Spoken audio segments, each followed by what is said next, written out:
हरि आराध्या शरण जी। श्री राधा वल्लभ गुरुदेव। श्री हरिवंश महाराज जी। गुरुदेव भगवान, बहुत हिम्मत करके प्रश्न कर रहा हूँ महाराज जी। पूछना चाहते हैं कि आपके निकुंज गमन लीला के बाद भी जैसे अभी आपके प्रकट रूप का लाभ सभी को मिल रहा है, वो जगत में चारों ओर एक भागवतिक परमाणु का वातावरण बना है, ठीक ऐसा ही लाभ वर्तमान पीढ़ी को, आने वाली पीढ़ी नहीं। भगवान किसी दूसरे को तैयार कर दे बात अलग है, ऐसी नहीं।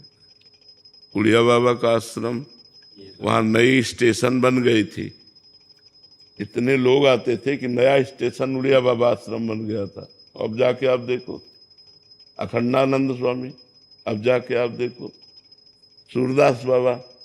समय होता है, संतों का एक प्रभाव होता है, जब वो प्रकट रहते तो उसका प्रभाव होता है, और जब अंतर ध्यान हो जाते हैं तो फिर सूनापन रहता है। महाराज जी, आपके हेतु कृपा से अब तो संतों की फैक्ट्री हो। कह रहे हैं कि आपकी हेतु कृपा से संतों की तो यहाँ एक फैक्ट्री टाइप है महाराज जी, और ग्रस्त में भी बहुत सारे साधक हैं। तो कोई ऐसी आज्ञा आपकी कि जो आपके जाने के बाद भी हम निरंतर वैसा ही अपने चित्त में अब जैसे हमारे संत रूपी खेत में कौन सा वृक्ष तैयार हो जाता है, अब ये नहीं कहा जा सकता कि कौन सा संत ऐसा तैयार हो जाए प्रतापी, जो हमारी पद्धति को खींच ले चले, जैसे चल रहा वैसे चले।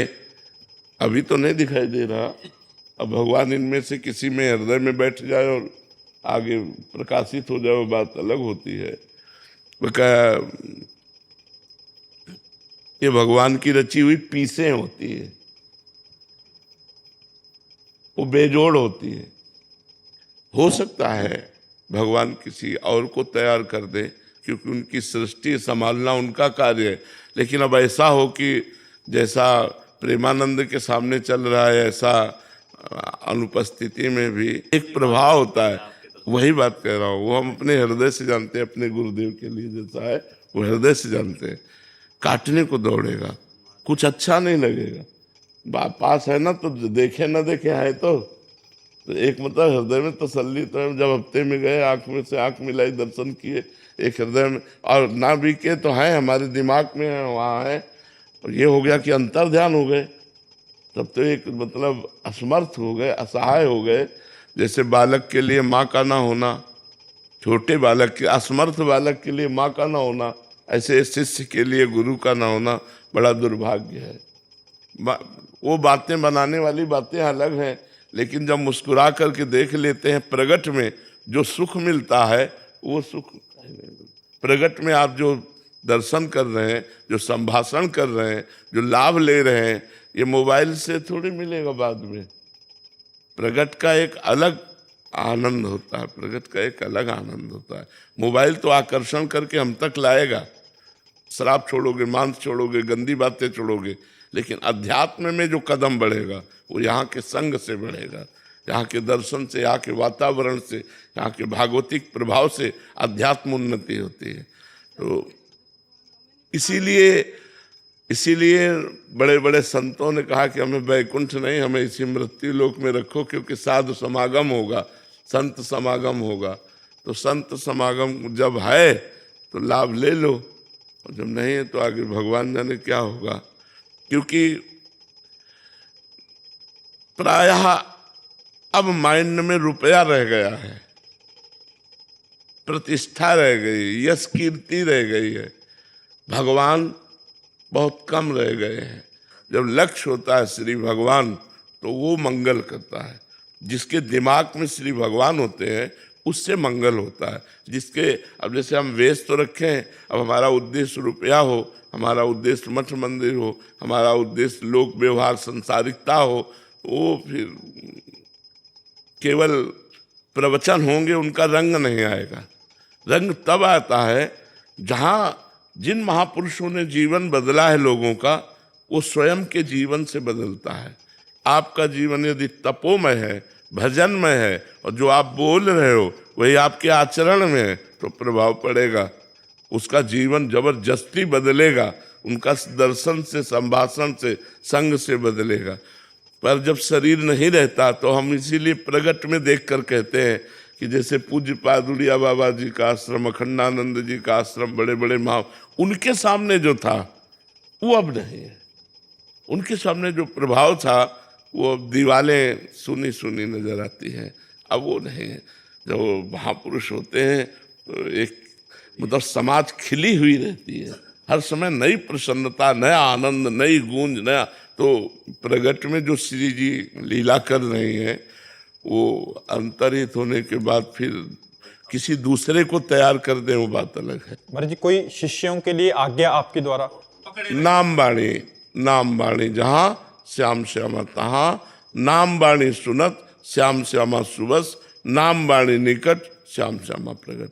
जो गुरु मंत्र है, जो गुरु नाम है और जो गुरु आचरण है, आपको दिए गए आप ऐसे चलो, आप ऐसे चलो, उन्हीं पर चलता रहे तो उसको दिमाग में बना रहेगा मेरे गुरुदेव मेरे पास है।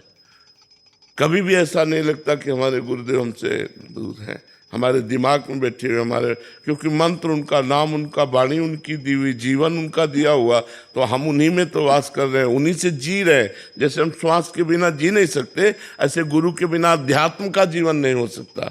गुरु ही अध्यात्म जीवन है, अध्यात्म ही गुरु है, गुरु ही अध्यात्म है। महाराज जी, जैसे आप कह रहे हैं कि बगीचा लगा है पूरा, तो आपके द्वारा इतना बड़ा विशाल लाखों लोग इस मार्ग पे चलने लग गए हैं। महाराज जी, हमें याद है कि जैसे बगीचा बाहर वाला लगा था, इतनी जो लता थी आपने सींच के आज एक स्वरूप धारण कर लिया।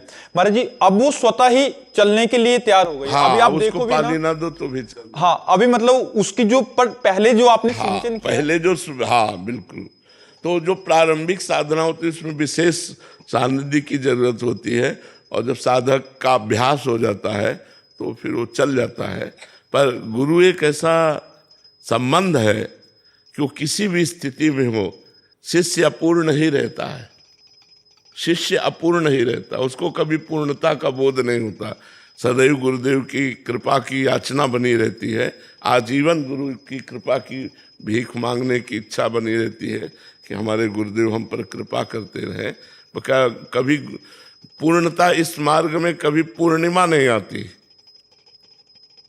इस मार्ग में कभी पूर्णिमा नहीं आती। यहाँ से जब कोई जाता है तो अतृप्त ही जाता है, कभी कोई तृप्त होके कि भजन से हम तृप्त हो गए, हम ऐसा, इसमें संतोष नहीं है। इस लोक व्यवहार में संतोष है, लेकिन भजन में असंतोष बढ़ता जाता है, और हो और हो और भूख बढ़ जाती, रात दिन भजन करने पर भी भजन की अतृप्ति। तो इसलिए हर समय याचना बनी रहती कि ऐसा भजन हमारा जैसा चल रहा है निरंतर चलता रहे, तो गुरु कृपा से कोई अपराध न बनने पाए, कोई विघ्न न बनने पाए। अच्छा, कोई विघ्न और अपराध बना भी तो दौड़ के चले गए, डॉक्टर है, नजदीक अस्पताल होने पर मतलब एक भरोसा रहता है ना, तो गुरु एक अस्पताल है।